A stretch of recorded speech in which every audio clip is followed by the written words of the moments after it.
Hi, Dumpster Divas. Welcome back to another episode of the podcast. And today I am joined by a returning guest who, it's been a second, and we just had a full kind of like therapy session before we hopped on.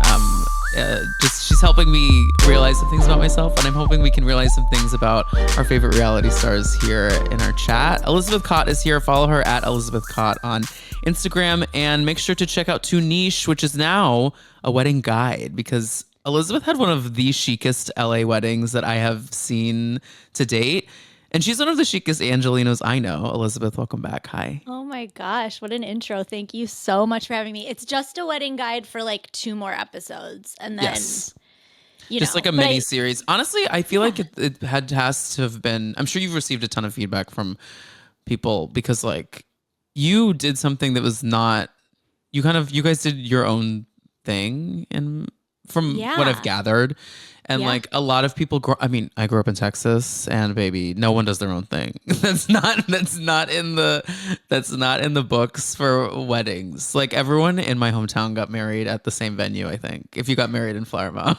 Hilarious. Yeah, that was really the thesis for the whole idea for this wedding guide, is to just show that there is another way to do what speaks to you, to offer some perhaps insight and inspiration on like how to really tap into like what works, and then also just some practical things about like fashion and beauty and trends and etiquette and all of the it's been really fun. It was cool. You know, it's interesting because I had the idea for in August, speaking to, as we spoke before, about creative endeavors and whatnot, and I really lost steam with the idea. I was like, this feels dumb. I don't know if I care. Who's going to care? I don't know.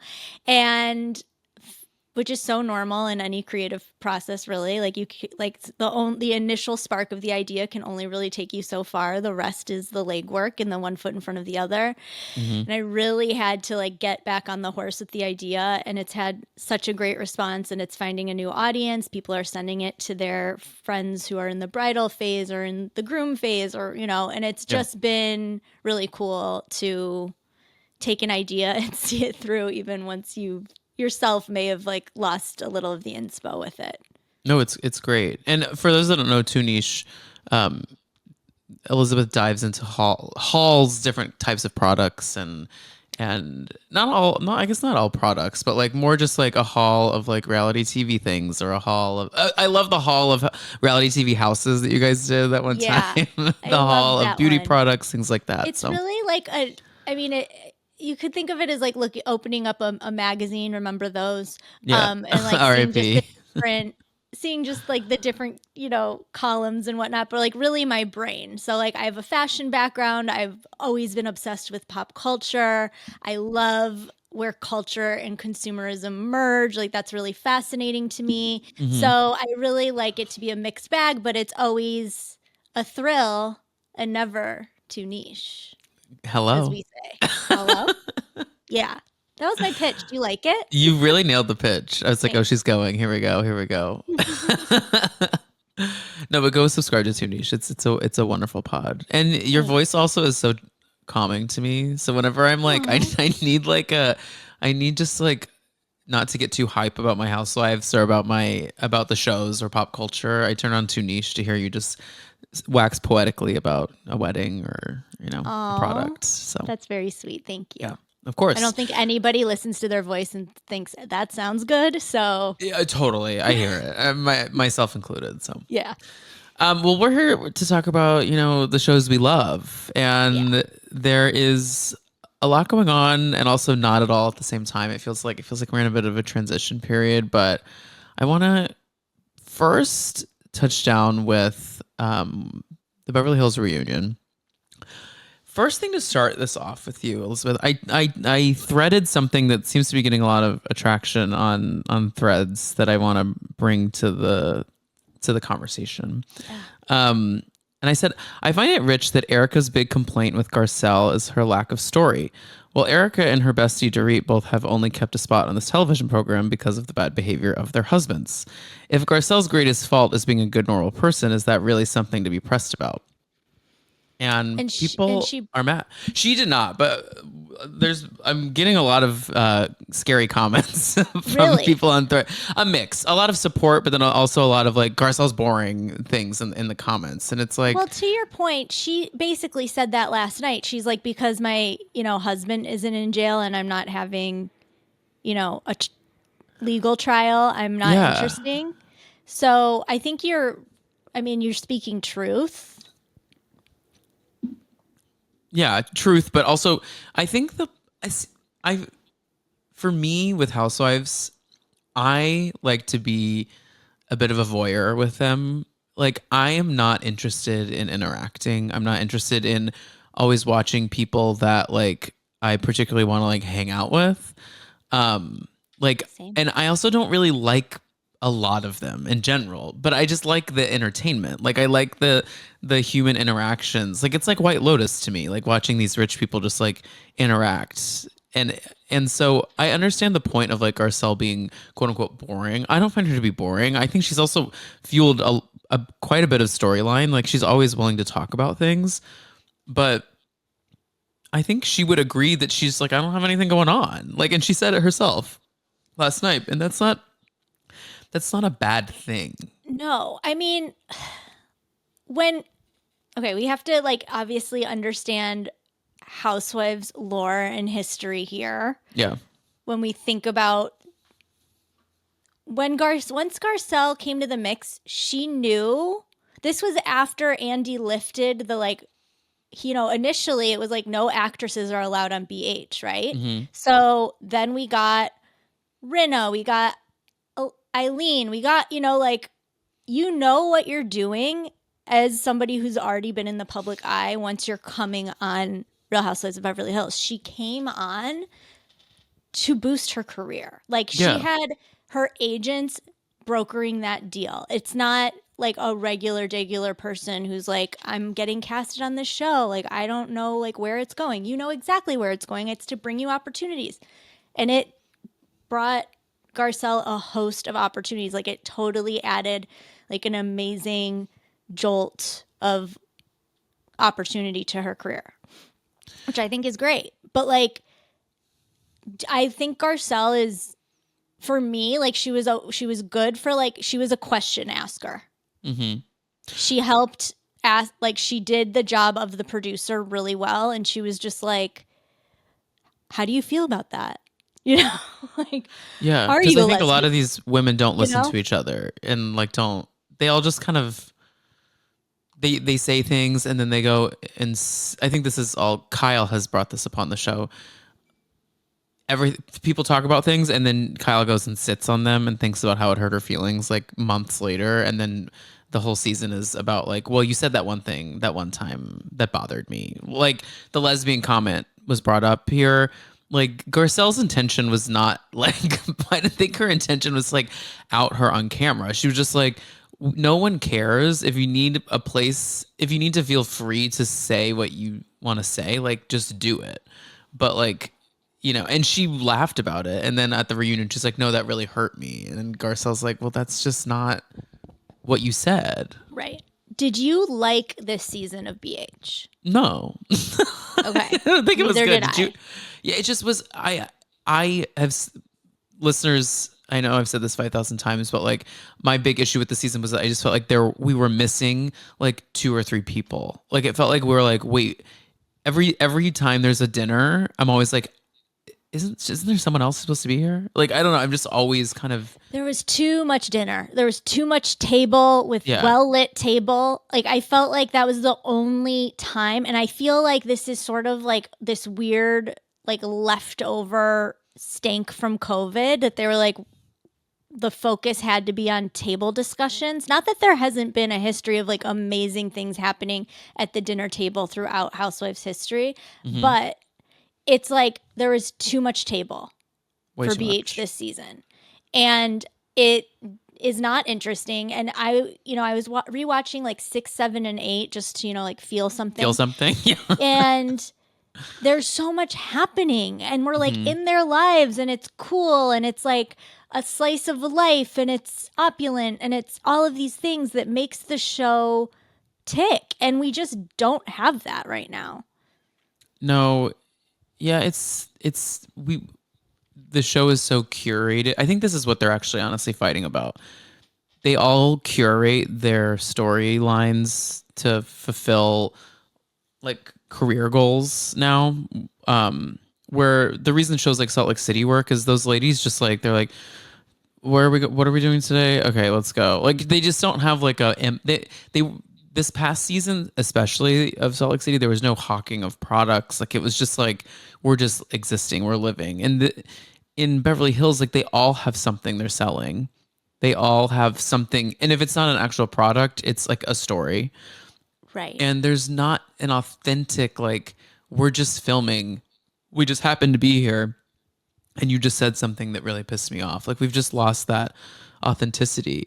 And I think Kyle is a bit at fault for a lot of it, to be honest with you. And I am not a Kyle hater, but I do think just the way she went from sharing so much on the show that she thinks she wears that badge of honor now. But it's like, yeah, but you stopped sharing a lot because I think you shared so much that we now have nothing. Like she kept saying like, I've shared so much. What more do you want from me? It's like, well, that's actually not totally true. I don't think we know the full Mauricio story. I don't think we know what's going on with Morgan. I don't think we know what's going on with your sisters. Like there are things going on, but you no longer want to open that up because you've been open for so long.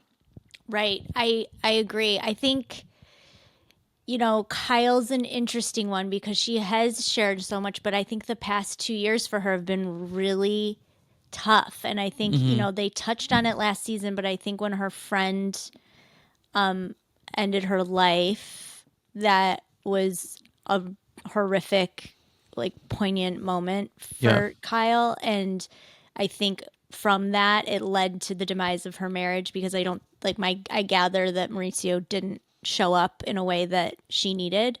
And her kids all grew up. And, it's like, it's been, to me, it's incredibly heartbreaking to see this woman who like identified so much as a wife and a mother Yeah. in this huge house by herself, like trying to figure out It's sad. her life. And it felt like it was very sad to see that. And I feel like Head and like, there's all these puzzle pieces that lead to like why that would be incredibly hard and incredibly challenging. And of course, maybe not comfortable to share on the screen. But I think that just maybe saying that would give her a lot of grace in terms of like what people wanting more. Does that make sense? Am I like Yep.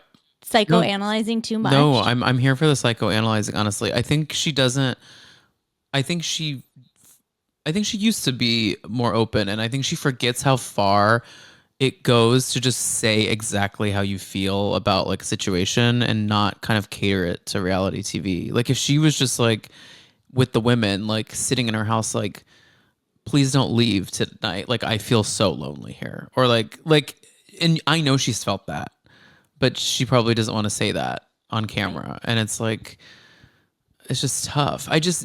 There's just overall a lack of like authenticity. And Sutton, she bothers me in a lot of ways, but she is Sutton. Like she is being Sutton. I wish she wasn't hawking her sustainable that sustainable clothing line. The name of merch, we all could have done better. Come on. And what does she call them? She calls them she calls the like there's like collections, but she calls them things that make me laugh, like as if it's like a real line. Her like capsule collection. Capsule yeah, collections. Yeah. And I'm like, girl, like there's nothing like you haven't curated this in any way. Right. So I've gone to a few parties at the Sutton concept. May she rest, no longer I know, a store. R.I.P. Yeah. And met Sutton, and she was really nice and really cool. And anytime I meet a housewife and I have a nice experience, they always end up holding a special place in my heart. Totally. And so that sort of overrides most of my Sutton experience with the show. But I love to like binge Housewives. So especially if there's going to be I'm like, I'm the type of person who likes to binge Housewives. Have you ever heard of that? Such a thing? No, I'm sure everybody listening is in the same boat. And so yesterday I was doing some chores around the house and I was like, you know what? The reunion's on tonight. Let me dive back into this season. Let's start from episode 1 and like, let's go. I was so bored. There, it did Nothing. not grab me in the least. And I was just like, this is sad because like binging Housewives with no commercials all via the Peacock app like should be a treat. And it was a not. It was a sheesh, as we would say on Tune. Sheesh. Yeah, and Yeah. and early seasons, even the worst episode has a moment in it that like you remember, you know? Like even the most boring episode of the early seasons, now we would consider it a highlight of the season. Right. But like even then, you know, I've been doing a lot of Bravo rewatches, which often happen when I'm in not my finest mental states. So I did. Sometimes you just need your hand held. You do. I did. For some reason, I did. We covered Summer House season 1 here on the podcast last summer, Cool. which was really fun and a much better season than I had remembered it being. Workus And circus. we'll work a circus. And then I just was like, well, I'm here. And I binged all of Summer House, even though I've, of course, seen it a billion times. And then I did Southern Charm for a little bit. And then I just rewatched The Golden Ages of New York. And I need a new binge. And I don't know what that is. What would make me feel most comforted in Ooh, this you know time? what's But really good? And I don't know if you'd be into this, but I think it's on Netflix and it's the $1 Million Designers.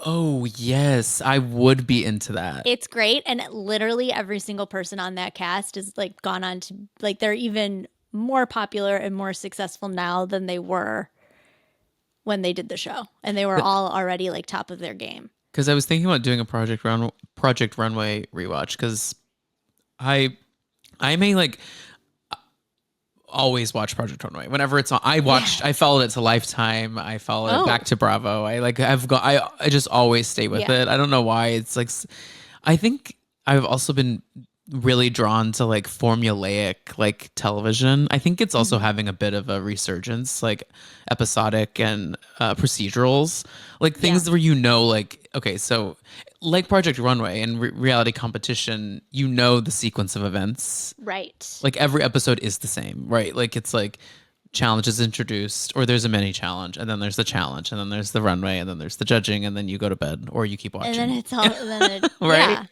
And that's the name of Um, that game.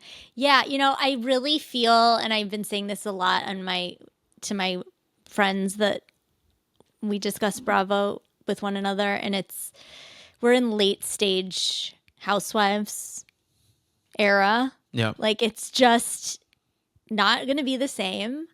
We've everybody, as I said, I think Garcelle is a prime example, and it's even more extreme now that like people go there for a reason.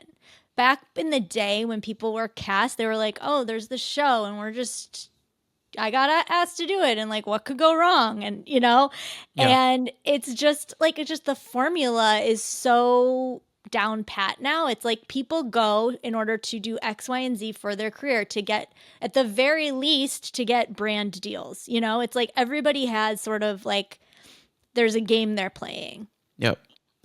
and Oh, it's oh, go just ahead. not that cool.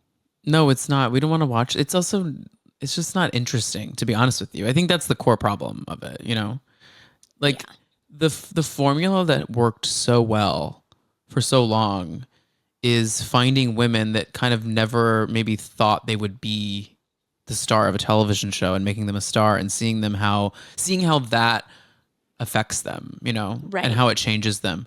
Unfortunately, Real Housewives is in the zeitgeist now, so we can't really recreate that often. There's not a lot of women of a certain tax bracket that haven't already thought about wanting to be on Real Housewives. I feel like with the Right. type of personality that goes on these shows, but like a Dorinda Medley, like a Karen Huger, these are women that never thought they would be on a reality television show, and then a camera picked up and they are larger than life characters, you know, who we've Yeah. seen them go through so much. Unfortunately, in Beverly Hills, like Bose, I think is perfectly fine. I find her pretty entertaining, and I think that she is a good addition. But she she's been in the business. She like knows what she's doing. She's She savvy. knows. She knows why she's there. She's very savvy. Exactly. But I think that considering all we know and considering the life cycle that we've, been through with Housewives thus far, I think Bose is absolutely the right direction. Like someone Agreed. who's has a really fascinating career, brings diversity, has a strong point of view, is like has an interesting life. Hmm. Like, I want women who, at least now, like, if we're not going to be able to get like a Dorinda or a Sonia, like, give me people who I can be like, that's a fascinating sort of POV that I would like to learn more about. Like, a female CEO, like, cool, like, let's talk about that and like what they're doing now. But I mean, like, the choice to do Housewives, to me, I'm like, how well is the CEO going? I know. I know. She's retired though, I think, isn't Right, she? Yeah, exactly. because But it's she's just sort of been. like, Yeah. I would love to see people who have like interesting careers that aren't mainly entertainment focused Hmm. and get like a slice of life of that. I don't know. I don't know if I'm being like, No, if I'm articulating myself well with I that, but understand. and I want them to be older. I do not want a like an in their 30s. Please no. I want late 40s and above. Yeah, agreed. If you can't be president, you can't be Real Housewife. Exactly. Exactly. Something I want to talk a little bit about Dorit because I found her reunion performance a bit confusing. I think she can't totally get her story straight. Like I think there's a lot of different things going on. So we have the situation with we broke the fourth wall with Kyle and her about like production. And essentially Kyle alluded to the fact that like you came in hot because you knew like your job was on the line in many ways.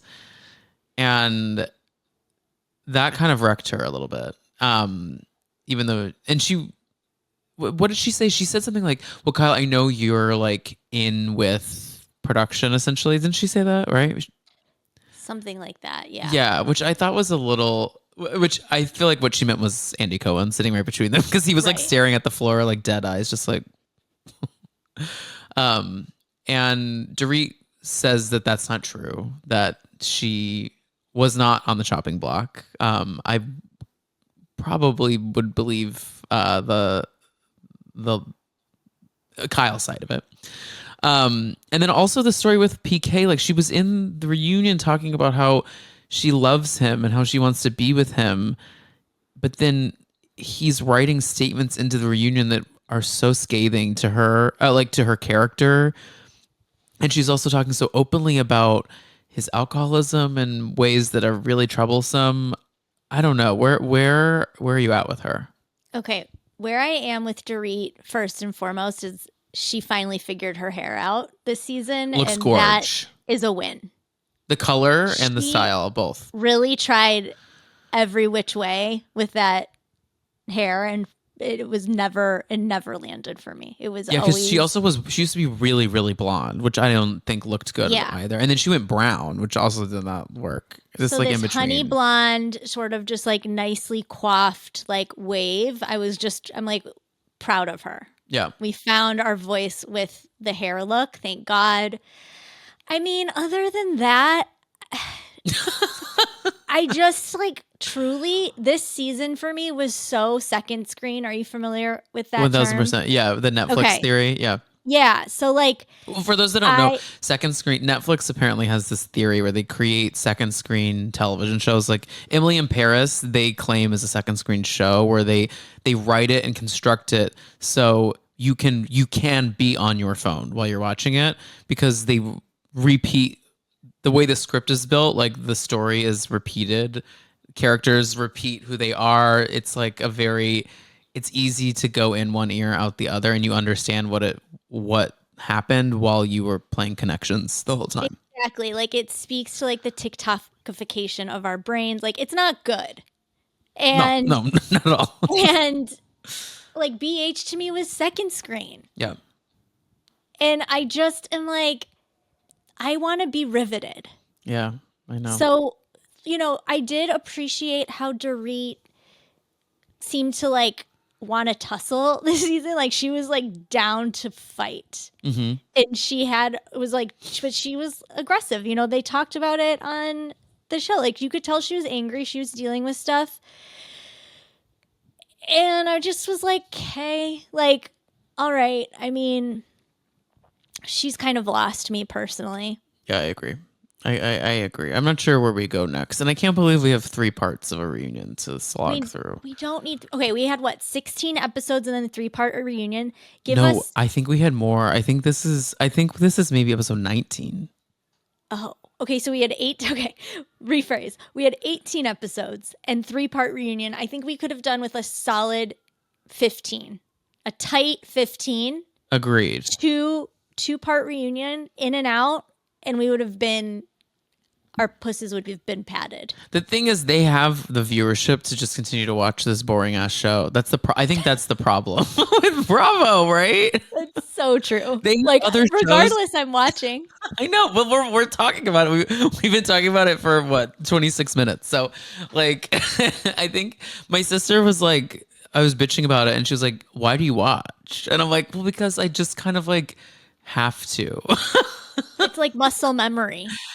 Yeah, it's like how people watch football and the team is bad and they stay with the team forever. It's like, why did you continue to watch? And you're like, well, I don't know. It's just they've been my team. They've always been my team. Like Elizabeth, you are like me. We have been consuming Bravo since we first could, and so it's just kind of like always going to be there. But let's move on to other shows. What else are you watching currently on the network? Summer House. Yes, obviously. of course. Okay, this last episode was crazy. Okay. You don't think so? I thought it was so good. I was riveted by I'm like, we finally have so many storylines going. We have toes being sucked. We have spritz offs. We have threesomes. Yeah, no, I find the best storyline is the Craig investing in the other spritz. I think that's actually truly interesting, and I'm happy that they're getting into it.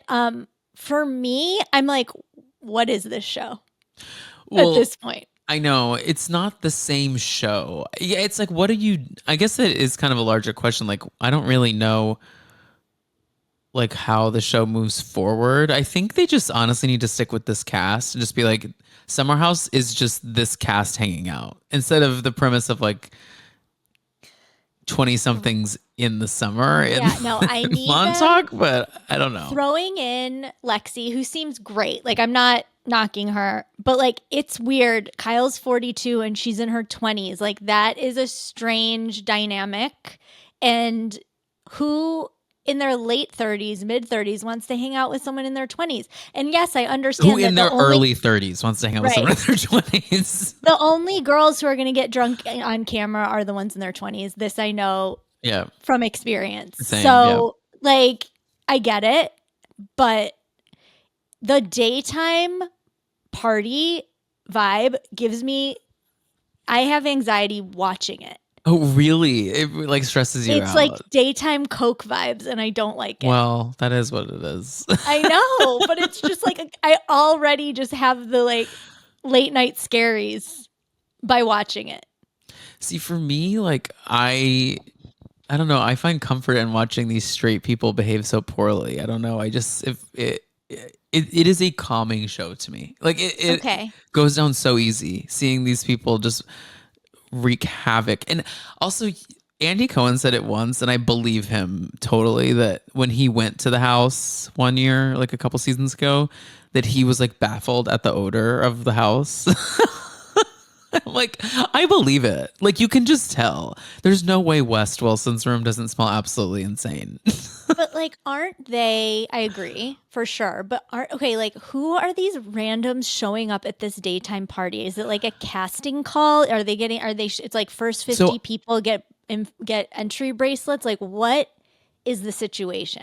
So, in kind of like the early to mid years of the show, it was kind of always the same group. Sometimes they would like highlight some characters that were always there.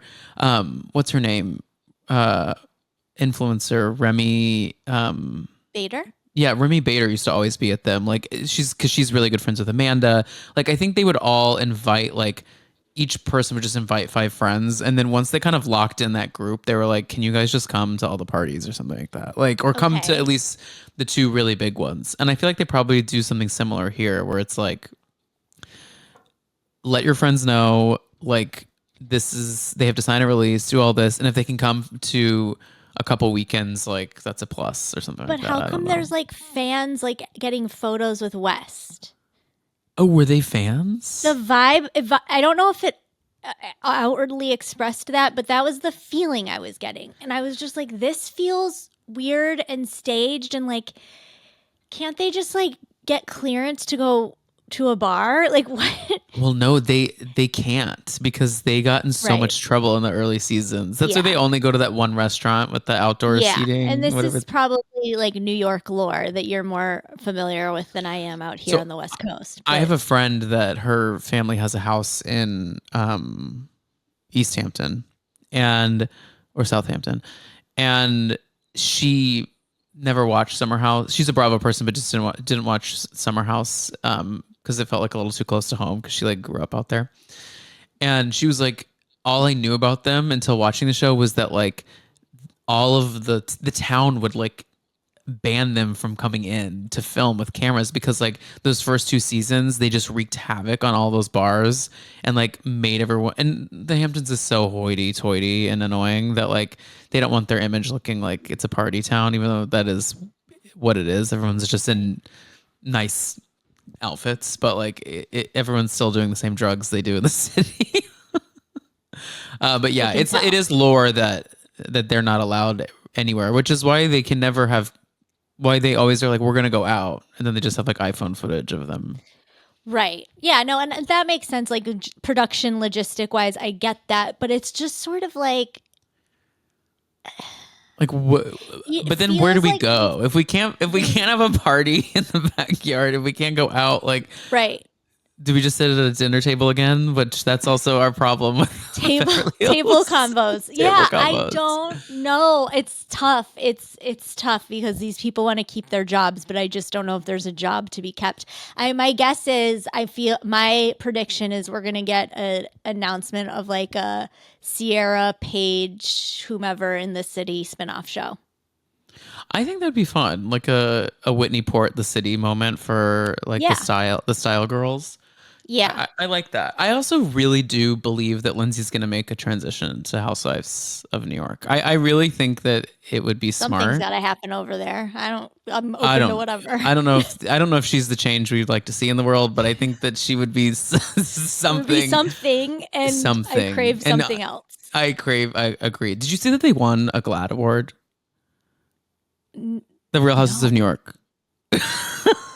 They No, won but good outstanding for them. reality television program. The Real Who do they Housewives pay? of this past Who season. do they pay? It was like, is this payola? Like, what is happening? Like, who? How did they get here? And it was essentially, I mean, it's the GLAAD Award, so it's for like the LGBTQIA plus community, and I think it was just because it's quite literally the only show showcasing like lesbian and bisexual relationships like so candidly. So Right. Raquel and her partner were there, and then they accepted the award, but. And Jenna Yeah, and then Jenna, also. and then Jenna Bryn claims to be placement. a lesbian when it's convenient for her. Yeah, they kind of like that was also not really the energy that I know, I agree. feels There's glad nothing. esque, but okay. I saw that and I was like, this the bar is low. Like we can just throw a gay person on a show and you get a GLAAD award for it because I know a lot of other shows that are better. Yeah. Give it to Beverly Hills, Kyle and Morgan. There we go. There we go. Exactly. Also my other thought on Summer House that's really prevailing this season, if I may, and that is Jesse Solomon. While I liked him last year, and I know I called it the last time I was on, I was like, Oh these men yes, we on did talk Bravo about it. have like one season and then they're just like unfuckable. Hmm. And Jesse Solomon to me makes me cringe. He like reminds me of why I hate most straight men. He He's like has exemplary of this for me this he season. his like smile when he's doing something naughty is it troubles me. He's just like he's like And listen, as a Jewish woman, I love like a good-looking Jewish man who can sing. Like, hello, yeah, who doesn't want that? I want that. I want always. that. But the way he, like, just his entire energy is so triggering to me, and I recognize it's my own stuff, but it's so tough for me to watch without just grimacing. I know it's hard when the straight guys get like big heads too about like Yeah. how funny they are, how like charismatic they are. It's like straight men, we can never let them know when that's the case. I feel like. No, and it's like, also, you're on Bravo, my guy. I know you're not like no straight men are watching this being like that's a guy. Like not And that you need him that and approval, but West, like it's Bravo. he and West were so great on their first season, but they Hmm. were just ruined by the spotlight, if you ask me. Yeah. Yeah, I agree. Well, you know, I something this kind of like transitions to a topic I want to like wax poetically about with you, which is I feel like lately something I realized with what's happening on Atlanta. I don't know if you watch Atlanta or know what's happening with Kenya. Do you know about that? Okay, so I am not caught up on Atlanta. That is one that I'm waiting to binge. Do a binge of this. This season has been really really great. Oh, great. Good. I do know about that happened back in June of 2024. Yes, Is this so with the it's photos and happened. then Kenya was asked to Yes, leave? so we're next week is that. Okay, We'll get that episode next week. great. But Kenya is talking very candidly on one of the apps about like how saddened she is to see like how this is playing out from a kind of editing and production standpoint. And this last episode, the woman that she does this to, her name is Britt. Britt threatens her with a pistol and threatens her with she says something else. She's trying to make a reality TV moment, honestly, but it's like so violent, which is what led Kenya to do what she did. Cause she's like, Got it. you're a newbie on this show messing with me. Like, you don't know who I am. Like, if you want to play dirty, we play dirty. So that's essentially what goes Revenge down. porn.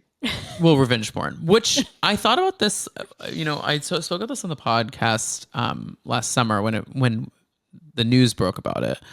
But the standard between the men and the women on Bravo and their behavior is really fucked up. Like this boys club mentality that we have with these guys on Summer House, Southern Charm, they can get away with so much. And Andy Cohen brings them into the clubhouse and like hugs them and he's like, my buddies, my guys. And like, need we not forget like some of the behavior these people have like exhibited? Like when the whole Kenya thing happened, Joe Gorga in New Jersey essentially pulled a revenge porn back in the early days by like showing Danielle's sex tape to every guy on the cast, everyone he could, and had no repercussions for it.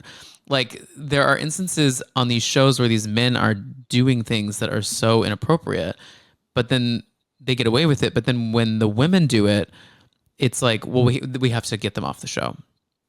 Like the men will lay hands on each other in New Jersey, and then Candace and Monique laid hands on each other in Potomac, and it broke Bravo. Yeah. And it's like kind of confusing to me. Like, and I find this. I don't know if you watch Southern Charm. Do you watch Southern Charm? I sure do. Yeah, we can talk about it. Like I am so deeply not Team Craig in anything, but I also don't even love Paige that much. I just like can't believe Craig continues to get away with being such a liar. And everyone just kind of coddle him like he's like a baby, but he lies, and that's okay. If Paige had lied as much as he's lied, she would be kicked off the show. You know what I mean? Yeah.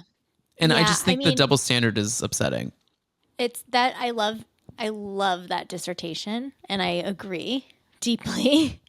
I mean, the misogyny within the layers of the Bravo universe that's a podcast. Well, and one other thing about it though, the women built this network on their back. Right. Oh yeah. But I think we like need these messy men who fail upwards to like help move things along. And I think Yeah. like with Craig, I thought the biggest tell was what Paige revealed during Summer House last week when she said that Craig wouldn't say on camera that she's more successful than him. Bananas. Gross. That is so gross. Like that is who he is. Like that is his Yeah. personality. Like is that someone that y'all want to like uplift? Like I just don't get why people still ride hard for him. It's very confusing to me. I don't know. Do people ride hard for him? Like, The who's comment buying sections those ride hard for pillows? him. The comment sections ride hard for him, Okay. which is the just which that's just like the moms of Minnesota probably. Shout out to the moms Right. of Minnesota. I just mean like there are people behind a keyboard that don't have the best takes, and they just like talk about how Craig.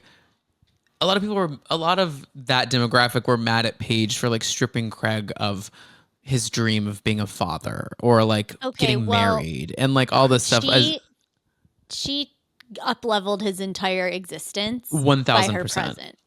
He would still be who he was like 4 or 5 seasons ago right now.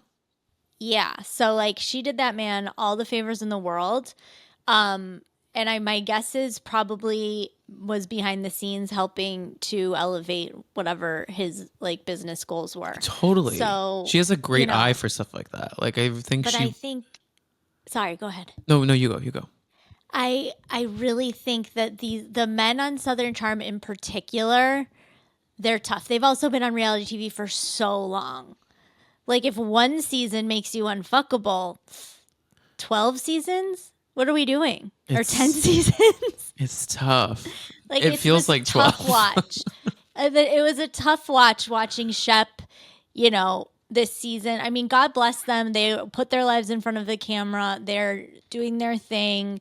But I think that like a lot of these people, once you're on, you're seasoned on these shows. Like you know what you're doing. You're showing the camera what you want to show. You know, it's just like it's orchestrated. Wait, back to my dissertation. Someone I meant to bring up as an example of bad behavior is James Kennedy, who like there's been so many alleged things about his behavior when cameras were Right. down and things that have happened on camera. And I can own up to there are times where I've really liked him despite those things, like as like a personality, and like that's my own fucked up shit. And like I think we just got to acknowledge that like the standards are so unfair with how That's a really good Kristen point. was vilified for all of her everything Kristen did was the craziest thing that anyone's ever done, and a lot of it is crazy. But like the men on that show did crazier things, you know. So yeah, but I Southern mean, the Charm. Vanderpump Rules men are a case study in Oh, just mess mess. Which and you getting know, away with it. I can't wait for the So, Valley's return. okay, I'm sorry that trailer does not look good. I feel Oh, like you don't think so? I don't, but I know that like what happens is interesting, and I'm really excited to see how Kristen getting engaged and getting pregnant. I'm so excited for her for that. Hmm. Brittany and Jax have obviously that's been a train crash waiting to happen for years that we've all been sort of like watching that Yep. you know, come to this point. So I'm excited for these things, but the way the trailer was edited, I was like, there's costumes and there's games, and I don't care for either of those. Well, Bravo's gonna Bravo. There's gonna be a theme. I know, you're right. There is going to be a themed dressing Yep. mandate for sure. Yeah, I forget No, that. let's chat Southern Charm a little bit though, because they also are in a place. I feel like most of our shows, sadly, are in a very transitional place where it's like, what's next? And this season I did not watch all of it. I just kind of like bopped around when the fun things were happening. Um, but I guess I don't really understand why the cast is so large, yet it feels that no one films except like four of them. You know what I mean? Like the boys are always working, and That's a then who good who else is observation. working like that? I guess Madison Right. maybe, but Madison, we have who is Shep's ex-girlfriend? Taylor, I can't Taylor. stand her. We had Sally, a Yes, newbie who sadly, was yeah. on Southern Hospitality last season, right? She was like featured a lot because she's best friends with some of the girls over there. Okay. And then we Oh, no, no, no, no, have no. Sorry. She dated Joe Bradley. That's what it was. oh, that's right. Okay. And then we have Leva who announced that she's not coming back for next season, and I'm like, Were girl, you you were I can't weren't believe you were on this one. And then who else is there? Molly from Molly. I America's like Molly. I like Next. I Molly. thought she was a nice addition. The thing I like about Southern Charm is they're not trying to be actors. Yes, they're trying to do Amazon Lives, but like fine by That's me, fine. Yeah. it's just like I like that it's in a part of the country that I'm not familiar with. So it's like Same. interesting to me. And it's just sort of like it's not, I know Charleston's not a small town, but you just feel like it's small town. Oh, and then there was obviously JT and Vanita, Oh, yes. which I like Vanita. I really like her. I just don't know if reality TV is quite her pocket. Or maybe it's this reality show. I think Right. I don't know that she has the star quality to carry a different show, but like I think Like she's if she beautiful. was a host, Yeah, totally. I wouldn't think she she crush? has star quality. I just don't know that it's like reality TV star quality necessarily. Yeah. And unfortunately, I do think that they brought her in. She joined like in 2021, I think, is because it was like the only person of color that any of them knew, which is so fucked up to say. But like, Yeah. I just think the entry, she was always like hanging out with some of them on the exterior. And I think they're like, we just need more diversity in here if we're gonna do this still in Charleston. Like, because that 2020 season was a lot about like how racist Charleston is, Yeah, and it they're still like is. comeuppance during BLM, and so I was happy to have her there for that. But also, like, that's not her responsibility to have to like carry the diversity Right. of And these shows if she's not someone who maybe has that like level of star quality just to be a reality star, if that makes and sense. on that too, like what happened with her and JT, like that it was like some funky editing because it Yeah. came out like when he revealed to her that he had a girlfriend. I'm a little foggy on the complete run of show of this, but they had already gone on the trip, but they showed that scene before they left for the trip, and then they were like hanging out on the trip, and she was like kind of trying to like, you know, she was like revealing that she was in him, and it was just like, is this editing? Is this miscommunication? Like what's happening? As a viewer and who was like probably second screening a little bit, I Southern wasn't able Charm to is second follow. screen. Yeah, definitely. Southern Charm is so second screen. I like, oh my God, we're at Patricia's house. Come to from the grave when we show up at Patricia's like front porch. Totally. No, yes. Southern Charm is second screen. You know what's not second screen? Southern What? Hospitality. Not second screen at all. That That is show phone is on the charger in the gives. bedroom, and I'm sitting in the living Yes. room. Because it's authentic mess. Like it's like people Yeah. really behaving authentically and badly. Southern Hospitality is really good, and I'm hopeful that I'm positive they'll get another season, but I'm hopeful that Bravo like really puts some energy into that show, into the production and getting them an actual reunion and all that stuff Yeah, because like they're getting them out working. of the clubhouse for the reunion. I was like, third season and you're in the clubhouse? They're doing you dirty. Did you see their? I think their ratings were higher than Southern Charm. I'm sure it was a great show. Yeah, It's it's a great truly the show. best thing that's been on Bravo this year, if I do say so. Yeah, I And I would never thought I would. in the year 2025 or like the year In since. 2025. Yeah, I agreed 1000%. Nothing else When is. was I was trying to I think guess when did Rose SLC Silk end? Yeah.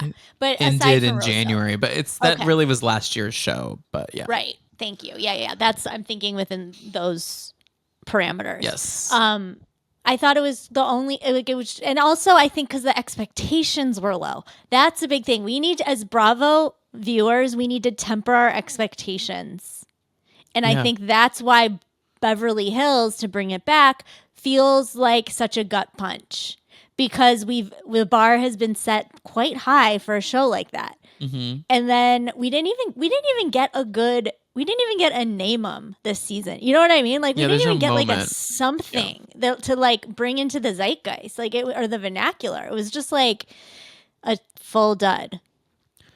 the thing with Beverly Hills that like keeps it going though is like when the seasons are good, they're really great. Like this the season around Erica's demise and the one after that, like the 2021 and 2022 or something like that. I thought those two seasons were genuinely very good. Like there was so much happening. Like the women Yeah. also they were filming during the pandemic and like just had to be together all the time and not hawk their own shit. They just had to like sit Right. in salons with each I other. shudder at a pandemic era I do too, reality but show. they were probably the only one that did a good job. Well, Summer House, I still think that that season was so good when they were trapped in that house. Yeah. And now they're still trapped in the house. I know. But like, and like when I'm rewatching and all of a sudden one episode goes to an at home confessional and I just go, ooh, Those I ooh, wish turn they it could off. give us a version where they just cut out that home confessionals. It's so bad. But I think back, do you remember the Lucy Juicy Apple Goosey Yeah, season of of BH when course. and everybody at the time was like, ugh, like they won't let this go. Like it's such a bad season. When we rewatch that now, that is a delightful Shut up. It season of is? BH. It's so No. good. Yeah, try it. Homework. All I the don't know that I listeners, you want. guys rewatch that compared to this season, and you're like, there's not that much table work happening. They're doing stuff. There is a storyline. Like it's good. Wow. That is a hot take, I would say, Elizabeth. But also, I know. you've rewatched it recently, so you would have the knowledge. I think so many of us are scared to revisit that season. Dorit's like trying something with her hair different in every scene. It's a mess. We need to like honor it. Wow. Okay. Well, maybe I'll honor it in a dark moment. I mean, to me, the golden age is seasons 1 through 5, really. Yes. And then I think we can throw in Impeccable. 7 too. When I don't like the Munchausen season, I believe that that's 6. 7 though is good when Erica comes on the scene and there's the fighting, the how dare you bring up my children thing in China and like the yeah, So good. So good. that's a good season. Yeah, that's a great one. I recently just rewatched that one and that was wonderful. And Erica did diddly squat this season. She got wallpaper. And It's I wanted more. crazy that she has the gall to stand on this idea that they are all. She's the one spearheading this whole idea that Garcelle is just not interesting. And she built her whole storyline around decorating her home. But That they is an didn't even get into it. I thought we were going to no, have like a mini $1 million decorator with Martin Lawrence, like whole kind of Kiki, and it was not that. We have like no. 2 scenes with him. I wanted more of that. And I also feel like, and my dark truth, like probably my most controversial thing about me is that I love Erica Jane. I get it. When she's good, she's great. I saw her. I saw her first night of Chicago back in You did? 2019. Yeah, I did, and she was great. She did a good I wanted job. to go back to when she got back. I'm worried about her though now with I don't think she's going to come back. This is my hot take. I don't think because I think that now that it's been revealed that she has more like legal stuff. Here's something to that. Here okay, so there was a poster that came out for a performance that she's doing. It came out April 1st though, so who knows what tomfoolery was happening. And it Hmm. under her thing it said like performer and former Real Housewife of Beverly Hills.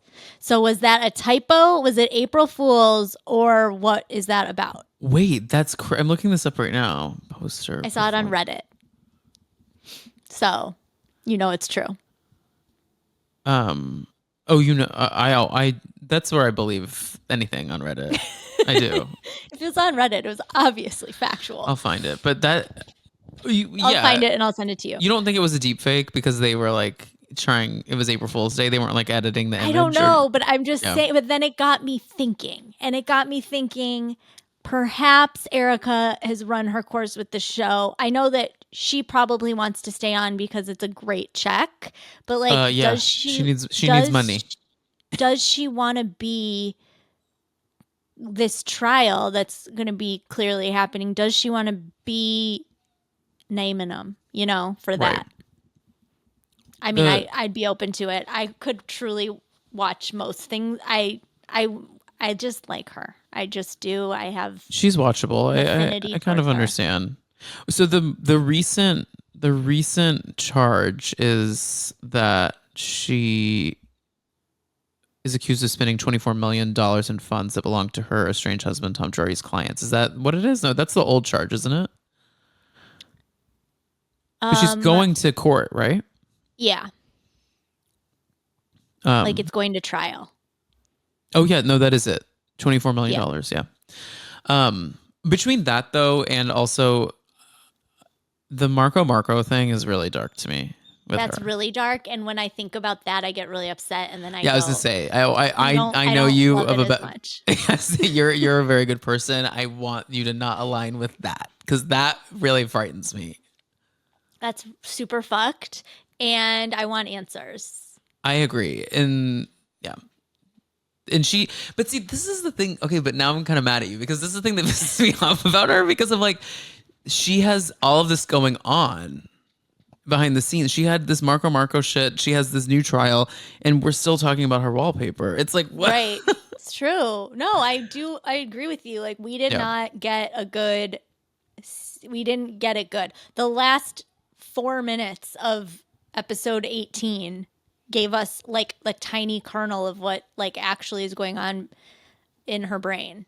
And, I can't believe we picked but up cameras for that, though. To be honest with you, it was something. I It wasn't guess at a table, I know. I you know. I guess know? I was just like, why are we doing this? Like, and she's so floored by every bad thing Tom does. So floored. I She know. never saw this coming. She never saw it coming that he would embezzle. It's like the rest of the world saw it coming. I know. But I know. It's well, like two Elizabeth, planes as I a think. lawyer. What'd you say? Something, I'll leave you with that. Two planes as a lawyer. Something to think about. Yep. Well, Elizabeth, this was fabulous. Thank you so much for doing this today. Oh my God, Tom, you're the best. I had the best time. Thank you for allowing me to speak my Bravo truths. Of There's a course. lot, you know, It does also, I rolling am around in laughing my because brain. you're in LA, I'm in New York. It does look like I'm now filming in the middle of the night. The I lighting has know. changed. I'm going to go to sleep. And here I am. It's It's so different. afternoon. It is so Yeah. different. It's shocking.